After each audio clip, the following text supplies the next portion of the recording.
Begging can be an issue that is very annoying. Having a dog follow you around everywhere you go, trying to get food from you, stealing food from you, it can get to that point. Or having guests over, not everyone's going to love the fact that your dog is sitting there drooling at them, waiting for them to toss a bit of food over. So we want to get a handle on this problem. And this is one of the reasons why I'm so against giving treats to dogs, because initially, if you're giving a dog treats, even to introduce them to training commands, you're actually teaching them that it's okay to take food from humans. So if we never start down that road, it's one less thing we have to correct. So if you have a dog that has already been doing this and it's begging now, there are some things that you can do to correct the problem. When you have food around, just like they do in the dog world, a dog who has a bone, if he's approached by another dog who's looking to take that dog with the bone is protective over that. So we don't want to allow the dog to sit in front of us staring at us, even if we're not giving the food, because it's a silent form of aggression for them to stare at us like that. We want to discourage the dog, tell them to go away. If they're not moving away just by the fact that you're like, no, go, with a sort of a bit of a growl from you, then that's when you want to have the dog in a different place. You want to put them in a down command away from where you're eating and make them hold that. Don't give them the opportunity to sit there and hopefully nag a bit of food out of you, especially when there's children around. Even if you don't have children yourself, you're eventually at some point going to be around kids, and kids a lot of times have food in their hands. And kids are at the right height for dogs to steal from. As well, kids are submissive generally in the way they come across to the dogs, so they become an easy target for dogs to dominate and badger for their food. And we don't want to have any aggressive issues where the child is trying to stop the dog from taking the food, and if they're not sure how to do that, where the dog then turns around and nips them. We should be able to put our kids down with the dog so that they can eat their ice creams or whatever they want to do, and the dog should not be bothering them. Typically, when we sit down to have a little family picnic on the grass, my dogs have always laid about 5 or 10 feet away from us.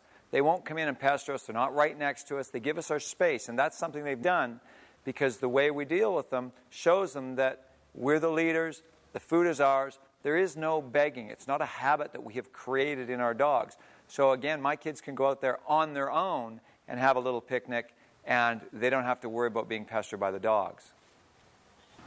You can give your dog a bone to chew on when you're having dinner, so they've got something to keep themselves focused on. Put the dog's bed near the table, away far enough that you can keep an eye on them, but give them their down command there.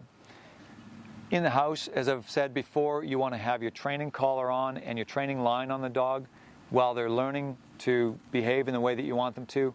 So if the dog is standing staring at you and you've told them no, go away, and they don't go, you also, besides putting them in a down command, you could try just standing up, taking their training collar, give it a snap, and tell them to go and point away.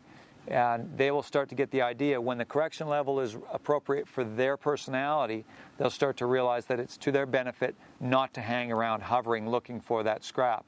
It's also another reason why I don't give dogs scraps off the table, leftovers from my food and so forth, because it teaches the dog to respond to that scent of that type of food. So as soon as they get that smell happening in the house, they're there looking, assuming, well, they're going to be fed next.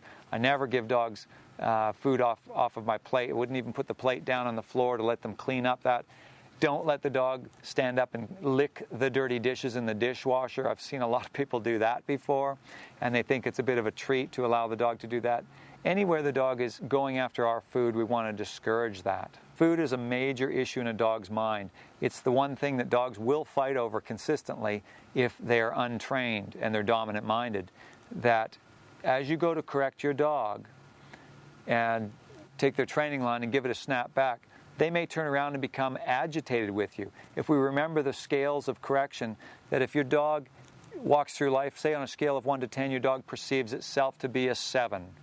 If you in the past have not been getting respect from your dog and you've come across very sort of softly and inconsistently, wishy-washy, and your dog has perceived you to be a 2 or a 3, as you start to then take control and increase the firmness of your corrections, you may find that your dog becomes aggressive to drive you back down into a place of submission, and especially when it's dealing with a food issue.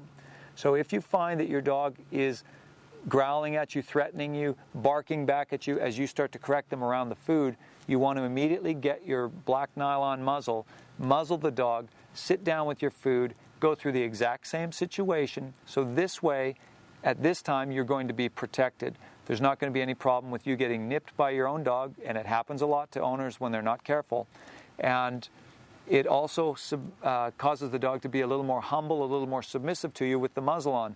Many times I've dealt with dogs that seem stubborn in one particular area. As soon as we muzzle them, the dog complies with what we were asking them to do right away, because without their teeth available, they are not the same demanding, confident dog that they were before.